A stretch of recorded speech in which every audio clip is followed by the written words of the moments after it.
সবাইকে আসসালামু আলাইকুম। তোমরা সবাই কেমন আছো? ভালো আছো কি না জানাবে কমেন্ট করে। তোমাদের জন্য আজকে চলে আসলাম আরেকটা নতুন রেসিপি নিয়ে। এই যে পায়েস রান্না করব। এখানে গাজর কুচি করে নিয়েছি, এখানে কিশমিশ, গরম মশলা, বাদাম, এখানে চিনি গুঁড়া পোড়ার চাল, এটা ধুয়ে গুঁড়া করে নিব, চিনি, এই দুধ, আধা কেজি দুধ নিয়ে নিলাম। এগুলো পুরো প্রস্তুত নালি। এখন মেইন রেসিপিতে চলে যাব। তোমরা থাকো আমার সাথে, দেখো আমি কীভাবে এই রান্নাটা করি। এই যে দেখছো, এই যে চালটা, চিনি গুঁড়া চালটা কীভাবে মিক্সিতে গুঁড়ো করে নিয়েছি, এইরকম গুঁড়ো হবে। দেখেছো, ওই যে হালকা হালকা আধা ভাঙ্গা আধা ভাঙ্গা, পুরোপুরি না, তাহলে এটা টেস্টটা অন্যরকম আসবে। পুরো মিক্স করে না, এইরকম হবে। ঠিক আছে, দেখছো, সেম এইভাবে করবে। দেখো, এখন দুধটা দিয়ে দিবি। আমি আধা কেজি দুধ পুরো দিয়ে দিব।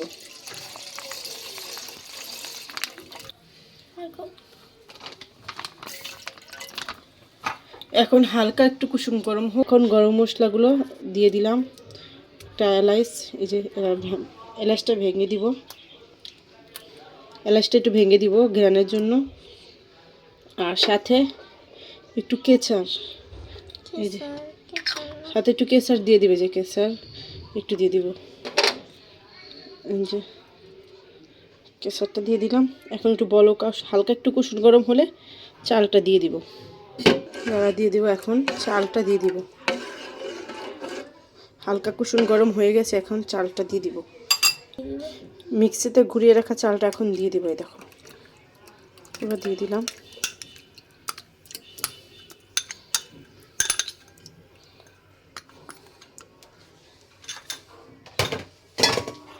এখন লাড়ুর উপরে রাখবো, না হয় আমার এই জিনিসটা, এই চালটা দলা বেঁধে যাবে।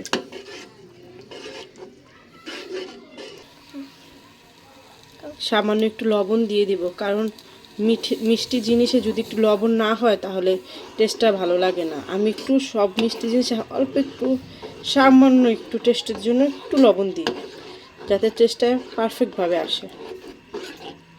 চালটা হয়ে আসছে, এখন আমি চিনিটা দিয়ে দিব। চালটা শুকিয়ে গেছে, চালটা গলে গেছে। এখন আমি চিনিটা দিয়ে দিব। এই যে চিনি দিয়ে দিলাম। টেস্ট অনুযায়ী আপনারা যে যতটুকু চিনি খাবেন মিষ্টি, আপনাদের টেস্ট অনুযায়ী দিবেন। আমি দিয়েছি, যদি দরকার পড়ে আরেকটু দিব,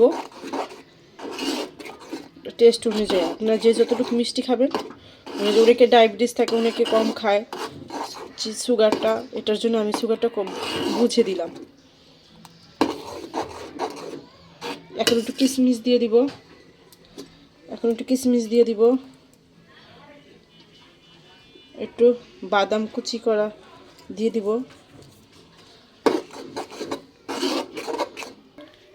একটু কেওড়া জল দিয়ে দিব ঘেরানোর জন্য।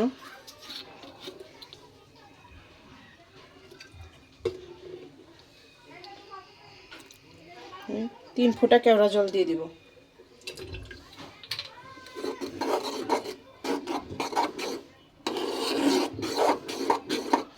এখন আমি গাজরগুলো যে গ্রেট করা ছিল, ওই গাজরগুলো এখন দিয়ে দিব। গ্রেট করা গাজরগুলো দিয়ে দিলাম, কারণ হয়ে আসছে। এখন এই গাজরটা দিয়ে দিলাম। গাজরটা নামানোর একটু আগে দিবেন, না হয় গাজরটা নামানোর একটু আগে দিবেন, না হয় গাজরটাই হয়ে যাবে, বেশি সিদ্ধ হয়ে যাবে, কালারটা নষ্ট হয়ে যাবে। হওয়ার আগে দিলে কালারটা সুন্দর থাকবে, ভালো লাগবে দেখতে।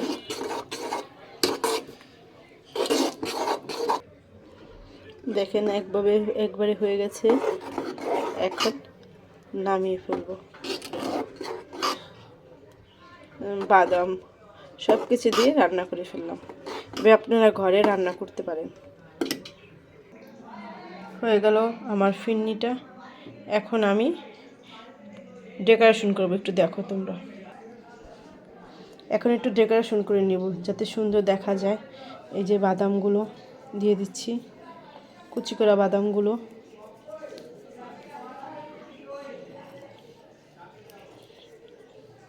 কিশমিশগুলো দিয়ে দেব।